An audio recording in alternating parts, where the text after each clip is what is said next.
में मौजूद हैं, इन दोनों रास्तों में से आज पाकिस्तान को एक रास्ता चुनना होगा। क्या पाकिस्तान आलमी बरादरी के सामने नवाज शरीफ की ख्वाहिशात के मुताबिक एक टेररिस्ट स्टेट डिक्लेयर होगी, एक दहशतगर्द रियासत डिक्लेयर होगी, या पाकिस्तान दुनिया के अंदर एक ऐसा पुरअमन और इज्जत और आबरू रखने वाला मुल्क होगा? ये फैसला करना है पाकिस्तान की आवाम ने।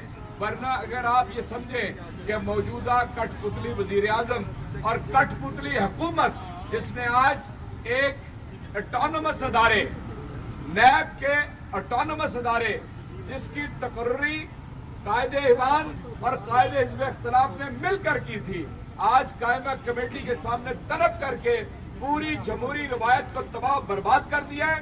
हम मजम्मत करते हैं इस काम की कि नैब के चेयरमैन को आपने कायमा कमेटी में क्यों बुलाया? इसलिए कि इन्होंने सारा मुल्क नवाज शरीफ की बात गुजार बना दिया है, सारा मुल्क एक शख्स के इर्द गिर्द घुमा दिया है।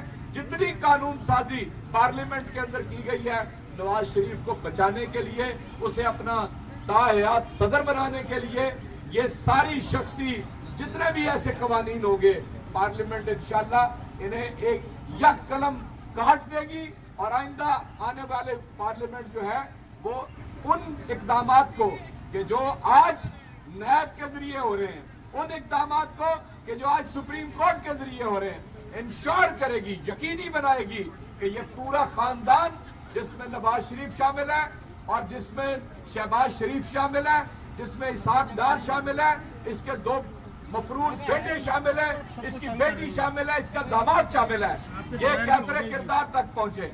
दूसरी बात, मैं आज पाकिस्तान के प्रेस के जरिए ये कहना चाहता हूं कि ये आर्टिकल 6, ये आर्टिकल 124A, ये दो जुर्म किए हैं नवाज शरीफ ने।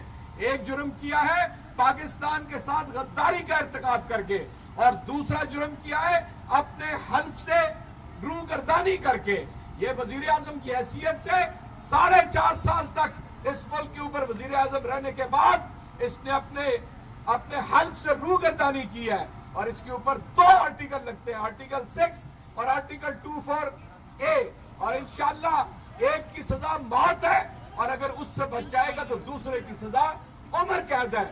नवाज शरीफ नहीं चाहता कि वो चोरी में, डकैती में, मनी लॉन्ड्रिंग में, परजरी में, फर्जरी में वो जेल जाए, बल्कि वो ये चाहता है कि तारीख के अंदर उसका नाम मीर सादिक और मीर जाफर के साथ लिखा जाए। अगर तुम्हारी यही ख्वाहिश है तो पाकिस्तानी कौन तुम्हारी ये ख्वाहिश पूरी करेंगे?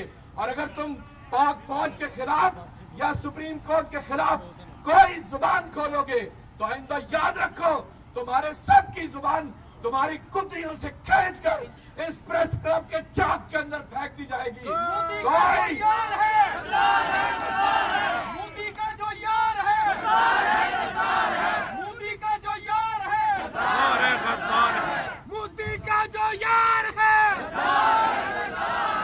कोई ये न समझे कि हम पाकिस्तान को और उसके शहदा के खून को, उनका कोई वारिस मौजूद नहीं है।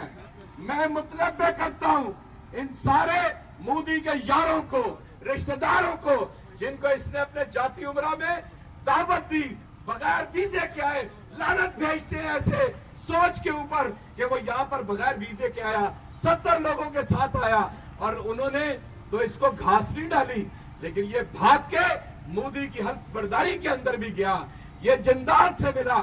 ये कश्मीर की आजादी, पाकिस्तान को तो ये तबाह बर्बाद करने के ऊपर और दुनिया में तन्हा कर दिया है। तुम हो जिसने पाकिस्तान को तन्हा किया है।